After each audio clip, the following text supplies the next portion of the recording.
ದರ್ಶನ್ಗೆ ಮತ್ತೆ ಜೈಲೂಟವೇ ಗತಿ. ರೇಣುಕಾಸ್ವಾಮಿ ಕೊಲೆ ಕೇಸ್ನಲ್ಲಿ ಡಿ ಗ್ಯಾಂಗ್ ಎಫ್ಎಸ್ಎಲ್ನದೇ ಟೆನ್ಷನ್.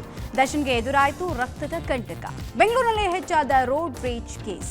ದಂಪತಿ ಪ್ರಯಾಣಿಸ್ತಾ ಇದ್ದ ಕಾರಿನ ಮೇಲೆ ಕಲ್ಲು ಎತ್ತು ಹಾಕಿ ಆಕ್ರೋಶ. ಗಾಂಜಾ ಸೇವಿಸಿ ವೈದ್ಯರ ಮೇಲೆ ದಾಳಿ ಮಾಡಿದ ಪುಂಡ. ರ್ಯಾಶ್ ಡ್ರೈವಿಂಗ್ ಸಂತ್ರಸ್ತೆ ವಿರುದ್ಧವೇ ದಾಖಲಾಯಿತು ಎಫ್ಐಆರ್. ಇಬ್ಬರು ಮಕ್ಕಳ ಮೇಲೆ ಶಾಲಾ ಸಿಬ್ಬಂದಿಯಿಂದ ಲೈಂಗಿಕ ದೌರ್ಜನ್ಯ. ಎಲ್ಲವನ್ನ ನೋಡೋಣ ಕರ್ನಾಟಕ ಟಾಪ್ 20ಯಲ್ಲಿ. ಕೊಲೆ ಕೇಸ್ನಲ್ಲಿ ಜೈಲು ಸೇರಿರುವ ನಟ ದರ್ಶನ್ಗೆ ಮತ್ತೆ ಜೈಲೂಟವೇ ಫಿಕ್ಸ್ ಆಗಿದೆ. ಮನೆಯೂಟಕ್ಕಾಗಿ ಮನವಿ ಮಾಡಿ ಸಲ್ಲಿಸಿದ್ದ ಅರ್ಜಿ ವಿಚಾರಣೆಯನ್ನ ಹೈಕೋರ್ಟ್ ಸೆಪ್ಟೆಂಬರ್ 5ಕ್ಕೆ ಮುಂದೂಡಿದೆ. ಜೈಲೂಟದಿಂದ ದರ್ಶನ್ಗೆ ಯಾವುದೇ ಆರೋಗ್ಯ ಸಮಸ್ಯೆ ಆಗಿಲ್ಲ ಅಂತ ಜೈಲಾಧಿಕಾರಿಗಳು ವರದಿ ಸಲ್ಲಿಸಿದ್ರು. ದರ್ಶನ್ ಮನೆಯೂಟದ ಮನವಿಯನ್ನ ಜೈಲಾಧಿಕಾರಿಗಳು ತಿರಸ್ಕರಿಸಲು ಕೆಲವು ಕಾರಣ ಕೊಡಲಾಗಿದೆ. ನಟ ದರ್ಶನ್ಗೆ ಜೈಲಿನಲ್ಲಿ ಯಾವುದೇ ಫುಡ್ ಪಾಯ್ಸನ್ ಆಗಿಲ್ಲ. ಜುಲೈ 17ರಿಂದ ವೈರಲ್ ಫೀವರ್ಗೆ ಚಿಕಿತ್ಸೆ ನೀಡಲಾಗಿದೆ. ಬೆನ್ನು ನೋವು, 2 ಮುಂಗೈಗಳಿಗೆ ಶಸ್ತ್ರಚಿಕಿತ್ಸೆಯಾಗಿದ್ದು ವೈದ್ಯಕೀಯ ಕಾರಣಗಳ ಮೇಲೆ ಹೆಚ್ಚುವರಿ ಆಹಾರ ನೀಡಬಹುದು. ಸಮತೋಲನವಾದ ಪೌಷ್ಟಿಕಾಂಶಯುಕ್ತ ಆಹಾರ ನೀಡಲಾಗ್ತಿದೆ. ಜುಲೈ 4ರಿಂದ 10 ದಿನಗಳ ಕಾಲ ಹಾಲು, ಮೊಟ್ಟೆ, ಬ್ರೆಡ್ ಹಾಗೂ ಕ್ಯಾಲ್ಸಿಯಂ, ವಿಟಮಿನ್ ಡಿ ಸಪ್ಲಿಮೆಂಟ್ ನೀಡಲಾಗಿದೆ. ಆಗಸ್ಟ್ 1ರಿಂದ 15 ದಿನದವರೆಗೆ ಬ್ರೆಡ್, ಹಾಲು ಮತ್ತು ಮೊಟ್ಟೆಯನ್ನ ನೀಡಲಾಗಿದೆ. ದರ್ಶನ್ ಕೊಲೆ ಆರೋಪಿಯಾಗಿದ್ದು ಆತನ ಮನವಿಯನ್ನ ಪುರಸ್ಕರಿಸಲು ಅವಕಾಶವಿರುವುದಿಲ್ಲ ಅಂತ ಜೈಲಾಧಿಕಾರಿಗಳು ವರದಿಯಲ್ಲಿ ಉಲ್ಲೇಖಿಸಿದ್ದಾರೆ. ಈ ವರದಿ ಆಧರಿಸಿ ಕೋರ್ಟ್ ಅರ್ಜಿ ವಿಚಾರಣೆ ಮುಂದೂಡಿದೆ. ರೇಣುಕಾಸ್ವಾಮಿ ಕೊಲೆ ಕೇಸ್ನಲ್ಲಿ ಎಫ್ಎಸ್ಎಲ್ ರಿಪೋರ್ಟ್ನಿಂದ ದರ್ಶನ್ಗೆ ಮತ್ತಷ್ಟು ಸಂಕಷ್ಟ ಶುರುವಾಗಿದೆ. ಇನ್ನು 3 ದಿನಗಳ ಒಳಗಾಗಿ ಹೈದರಾಬಾದ್ ಎಫ್ಎಸ್ಎಲ್ ರಿಪೋರ್ಟ್ ಕಾಮಾಕ್ಷಿಪಾಳ್ಯ ಪೊಲೀಸರ ಕೈ ಸೇರಲಿದೆ.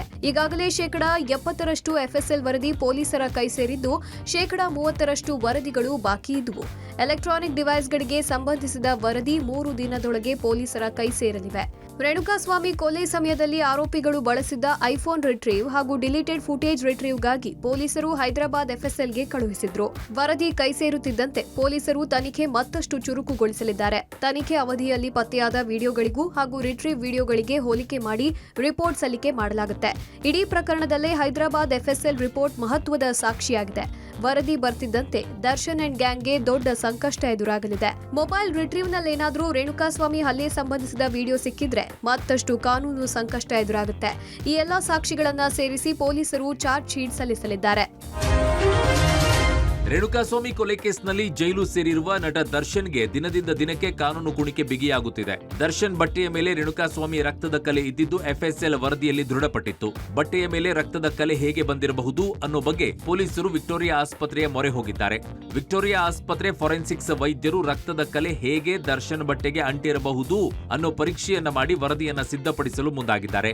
ರೇಣುಕಾಸ್ವಾಮಿಗೆ ಹೊಡೆದಾಗ ದರ್ಶನ್ ಕೈಗೆ ಅಂಟಿದ್ದ ರಕ್ತ ಬಟ್ಟೆಗೆ ತಾಗಿರಬಹುದು. ರಕ್ತದ ಮಡುವಿನಲ್ಲಿದ್ದ ರೇಣುಕಾಸ್ವಾಮಿಯನ್ನ ಮುಟ್ಟಲು ಹೋದಾಗ ರೇಣುಕಾಸ್ವಾಮಿ ದರ್ಶನ್ ಮೇಲೆ ಉಗುಳಿರಬಹುದು.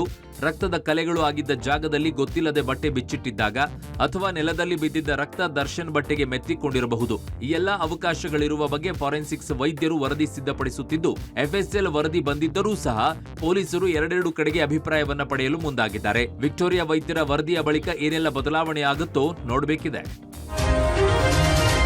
ಬೆಂಗಳೂರಿನಲ್ಲಿ ರೋಡ್ ರೇಜ್ ಪ್ರಕರಣಗಳು ದಿನೇ ದಿನೇ ಹೆಚ್ಚುತ್ತಲೇ ಇವೆ. ದಂಪತಿ ಮಗು ಪ್ರಯಾಣಿಸುತ್ತಿದ್ದ ಕಾರಿನ ಮೇಲೆ ಯುವಕನೊಬ್ಬ ಕಲ್ಲು ಎತ್ತಿ ಹಾಕಿ ಪುಂಡಾಟ ಮೆರೆದಿರೋ ಘಟನೆ ಸರ್ಜಾಪುರ ಮುಖ್ಯ ರಸ್ತೆಯ ದೊಡ್ಡಕನ್ನಹಳ್ಳಿಯಲ್ಲಿ ನಡೆದಿದೆ. ಇಂಡಿಕೇಟರ್ ಹಾಕದೆ ಕಾರು ಟರ್ನ್ ಮಾಡಿಕೊಂಡಿದ್ದಕ್ಕೆ ಹಿಂದಿನಿಂದ ಬರ್ತಿದ್ದ ಬೈಕ್ ಸವಾರ ಕೆಳಗೆ ಬಿದ್ದಿದ್ದಾನೆ. ಇದರಿಂದ ಕೋಪಗೊಂಡ ಬೈಕ್ ಸವಾರ ಕಾರಿನ ಮೇಲೆ ಕಲ್ಲೆಸೆದಿದ್ದಾನೆ. ಕಾರಿನಲ್ಲಿದ್ದ ಮಗು, ಮಹಿಳೆ ಕಿರ್ಚಾಡಿದ್ರೂ ಬಿಡದೆ ಕಲ್ಲು ಎತ್ತಾಕಿ ವಿಕೃತಿ ಮೆರೆದಿದ್ದಾನೆ. ಕಾರು ಚಾಲಕನ ದೂರು ಆಧರಿಸಿ ಆರೋಪಿ ಅನಿಲ್ ರೆಡ್ಡಿ ಎಂಬಾತನನ್ನ ಬೆಳ್ಳಂದೂರು ಪೊಲೀಸರು ಬಂಧಿಸಿದ್ದಾರೆ. ಮತ್ತೊಂದೆಡೆ ಹೆಬ್ಬಾಳದಲ್ಲಿ ಬೈಕ್ ಟಚ್ ಆಗಿದ್ದಕ್ಕೆ ಜಗಳ ತೆಗೆದ ಗುಂಪು ಯುವಕನನ್ನ ಹಿಂಬಾಲಿಸಿಕೊಂಡು ಬಂದು ಚಾಕುವಿನಿಂದ ಇರಿದಿದ್ದಾರೆ. ನಡು ರಸ್ತೆಯಲ್ಲಿಯೇ ಅಟ್ಟಾಡಿಸಿ ಚಾಕುವಿನಿಂದ ಇರಿದಿದ್ದಾರೆ. ಗಾಯಾಳು ವಿಕ್ರಮ್ಗೆ ಸ್ಥಳೀಯ ಆಸ್ಪತ್ರೆಯಲ್ಲಿ ಚಿಕಿತ್ಸೆ ನೀಡಲಾಗ್ತಿದೆ. ಆರೋಪಿಗಳಾದ ಮದನ್, ನಿತಿನ್, ಪ್ರಕಾಶ್ ಎಂಬುವವರನ್ನ ಹೆಬ್ಬಾಳ ಪೊಲೀಸರು ಬಂಧಿಸಿದ್ದಾರೆ. ಗಾಂಜಾ ಸೇವನೆ ಮಾಡಿದ ಯುವಕ ವೈದ್ಯರ ಮೇಲೆ ಹಲ್ಲೆ ಮಾಡಿರುವ ಘಟನೆ ಬೆಂಗಳೂರಿನ ಎಲೆಕ್ಟ್ರಾನಿಕ್ ಸಿಟಿ ಸಮೀಪದ ದಾಸನಪುರದಲ್ಲಿ ನಡೆದಿದೆ. ನಿನ್ನೆ ರಾತ್ರಿ ಗಾಂಜಾ ಸೇವನೆ ಮಾಡಿ ವಾಹನಗಳಿಗೆ ಅಡ್ಡ ಹಾಕೋದು, ಕಾರಿನ ಮೇಲೆ ಮಲಗೋದು, ರಸ್ತೆಯಲ್ಲಿ ಬಿದ್ದು ಒದ್ದಾಡೋದನ್ನ ಮಾಡ್ತಿದ್ದ. ಇದನ್ನ ಕಂಡ ಸ್ಥಳೀಯರು ಈತನನ್ನ ಸಮಾಧಾನಪಡಿಸಲು ಯತ್ನಿಸಿದ್ದಾರೆ. ಆದ್ರೆ ಈತ ಮಣ್ಣನ್ನ ಅವರ ಕಣ್ಣಿಗೆ ಎರಚಿದ್ದಾನೆ. ಇದರಿಂದ ಕೋಪಗೊಂಡ ಸ್ಥಳೀಯ ಯುವಕರು ಆತನನ್ನ ಥಳಿಸಿ ಪೊಲೀಸರಿಗೆ ಒಪ್ಪಿಸಿದ್ರು. ಬಳಿಕ ಪೊಲೀಸರು ಈತನನ್ನ ಆಸ್ಪತ್ರೆಗೆ ಕರೆದುಕೊಂಡು ಹೋಗಿ ಚಿಕಿತ್ಸೆ ಕೊಡಿಸಲು ಮುಂದಾದ್ರು. ಆದ್ರೆ ಉತ್ತರ ಪ್ರದೇಶ ಮೂಲದ ಈ ಯುವಕ ಗಾಂಜಾ ಮತ್ನಲ್ಲಿ ಕತ್ತರಿಯಿಂದ ವೈದ್ಯರ ಮುಖ ಹಾಗೂ ದೇಹಕ್ಕೆ ಹಲ್ಲೆ ಮಾಡಿದ್ದಾನೆ. ಯುವಕನ ಹುಚ್ಚಾಟದ ವಿಡಿಯೋ ಸಿಸಿ ಕ್ಯಾಮೆರಾದಲ್ಲಿ ಸೆರೆಯಾಗಿದೆ. ಇನ್ನು ಈ ಬಗ್ಗೆ ಪ್ರತಿಕ್ರಿಯೆ ನೀಡಿದ ವೈದ್ಯರು ಅತಿಯಾದ ಗಾಂಜಾ ಸೇವನೆಯಿಂದ ಹೀಗಾಗಿದೆ ಎಂದಿದ್ದಾರೆ. ಬೆಂಗಳೂರಿನಲ್ಲಿ ಯುವತಿ ಮೇಲೆ ಲೈಂಗಿಕ ದೌರ್ಜನ್ಯ ಪ್ರಕರಣಕ್ಕೆ ಬಿಗ್ ಟ್ವಿಸ್ಟ್ ಸಿಕ್ಕಿದೆ. ಆಡುಗೋಡಿ ಪೊಲೀಸ್ ಠಾಣೆಯಲ್ಲಿ ಸಂತ್ರಸ್ತ ಯುವತಿ ವಿರುದ್ಧವೇ ಎಫ್ಐಆರ್ ದಾಖಲಾಗಿದೆ. ಆಟೋ ಚಾಲಕನೊಬ್ಬ ಯುವತಿ ಮೇಲೆ ದೂರು ದಾಖಲಿಸಿದ್ದಾರೆ. ಎಚ್ಎಸ್ಆರ್ ಲೇಔಟ್ನಲ್ಲಿ ಡ್ರಾಪ್ ಕೊಡೋ ನೆಪದಲ್ಲಿ ಯುವತಿಗೆ ಲೈಂಗಿಕ ಕಿರುಕುಳ ನೀಡಲಾಗಿತ್ತು. ಬಳಿಕ ಸ್ನೇಹಿತರು ಆಕೆಯನ್ನ ರಕ್ಷಿಸಿ ಆಸ್ಪತ್ರೆ ಸೇರಿಸಿದ್ರು. ಇದಕ್ಕೂ ಮುನ್ನ ಆಕೆ ಪಬ್ ಒಂದರಲ್ಲಿ ಸ್ನೇಹಿತನ ಜೊತೆ ಪಾರ್ಟಿಗೆ ಹೋಗಿ ಕಂಠ ಪೂರ್ತಿ ಕುಡಿದಿದ್ದು, ಪಾರ್ಟಿ ಮುಗಿಸಿ ತಾನೇ ಕಾರ್ ಡ್ರೈವ್ ಮಾಡಿದ್ದು ಮಂಗಳ ಜಂಕ್ಷನ್ ಬಳಿ ಆಟೋವೊಂದಕ್ಕೆ ಡಿಕ್ಕಿ ಹೊಡೆದಿದ್ಲು. ಆಟೋ ಚಾಲಕರು ಫಾಲೋ ಮಾಡಿ ಜಗಳ ಮಾಡಿದ್ರು. ಸ್ನೇಹಿತ ಆಟೋ ಚಾಲಕರ ಜೊತೆ ಜಗಳ ಆಡುವಾಗ ಯುವತಿ ಪಬ್ನಲ್ಲಿ ಮರೆತು ಬಂದಿದ್ದ ಮೊಬೈಲ್ ತರೋಕೆ ಹೋಗಿದ್ಲು. ಈ ವೇಳೆ ಇಬ್ಬರು ತಪ್ಪಿಸಿಕೊಂಡಿದ್ದಾರೆ. ಆಗ ಅಪರಿಚಿತನಿಂದ ಬೈಕ್ನಲ್ಲಿ ಡ್ರಾಪ್ ಕೇಳಿ ಹೋಗಿದ್ದ ಯುವತಿ ಮೇಲೆ ಲೈಂಗಿಕ ದೌರ್ಜನ್ಯ ನಡೆದಿತ್ತು. ಈಗಾಗಲೇ ಪೊಲೀಸರು ಆರೋಪಿಯನ್ನ ಬಂಧಿಸಿ ವಿಚಾರಣೆ ಮಾಡುತ್ತಿದ್ದಾರೆ. ಇತ್ತ ರ್ಯಾಶ್ ಡ್ರೈವಿಂಗ್ ಮಾಡಿದ ಆರೋಪದಲ್ಲಿ ಯುವತಿ ವಿರುದ್ಧ ಎಫ್ಐಆರ್ ದಾಖಲಾಗಿದೆ.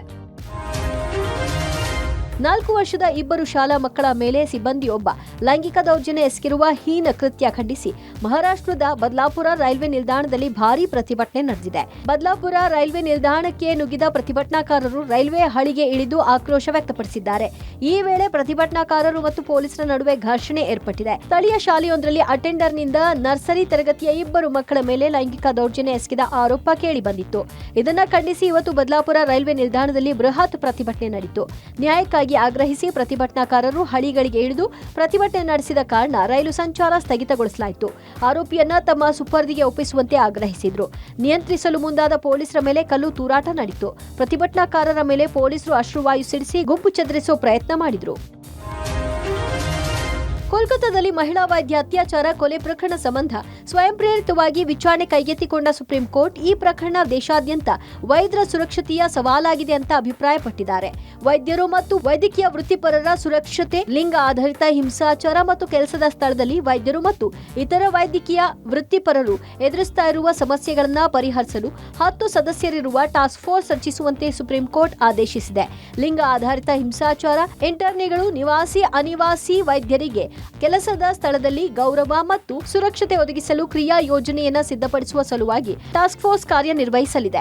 ಹೆಚ್ಚುವರಿ ಭದ್ರತೆಗಾಗಿ ಅಗತ್ಯ ಇರುವ ತುರ್ತು ಕೋಣೆಯ ಪ್ರದೇಶಗಳು, ಶಸ್ತ್ರಾಸ್ತ್ರಗಳು ಪ್ರವೇಶಿಸದಂತೆ ಬ್ಯಾಗೇಜ್ ಸ್ಕ್ರೀನಿಂಗ್, ರೋಗಿಗಳಿಲ್ಲದಿದ್ದರೆ ಮಿತಿ ಮೀರಿ ಜನರನ್ನ ಆಸ್ಪತ್ರೆಗಳಲ್ಲಿ ಬಿಡದಿರುವುದು, ಜನಸಂದಣಿಯನ್ನ ನಿರ್ವಹಿಸಲು ಭದ್ರತೆ, ವೈದ್ಯರಿಗೆ, ದಾದಿಯರಿಗೆ ವಿಶ್ರಾಂತಿ ಕೊಠಡಿಗಳು, ಬಯೋಮೆಟ್ರಿಕ್ಸ್ ಮತ್ತು ಮುಖ ಗುರುತಿಸುವಿಕೆಯನ್ನ ಹೊಂದಿರುವ ಪ್ರದೇಶಗಳು, ಎಲ್ಲಾ ಪ್ರದೇಶಗಳಲ್ಲಿ ಸರಿಯಾದ ಬೆಳಕು, ಎಲ್ಲಾ ಸ್ಥಳಗಳಲ್ಲಿ ಸಿಸಿಟಿವಿ ಅಳವಡಿಕೆ, ವೈದ್ಯಕೀಯ ವೃತ್ತಿಯವರಿಗೆ ರಾತ್ರಿ 10 ರಿಂದ ಬೆಳಗ್ಗೆ 6 ಗಂಟೆಯವರೆಗೆ ಸಾರಿಗೆ ಲಭ್ಯತೆ ಸೇರಿದಂತೆ ಹಲವು ಸೌಲಭ್ಯ ಕಲ್ಪಿಸುವಂತೆ ಕ್ರಿಯಾ ಯೋಜನೆ ಸಿದ್ಧಪಡಿಸಲು ಸೂಚನೆ ನೀಡಿದೆ.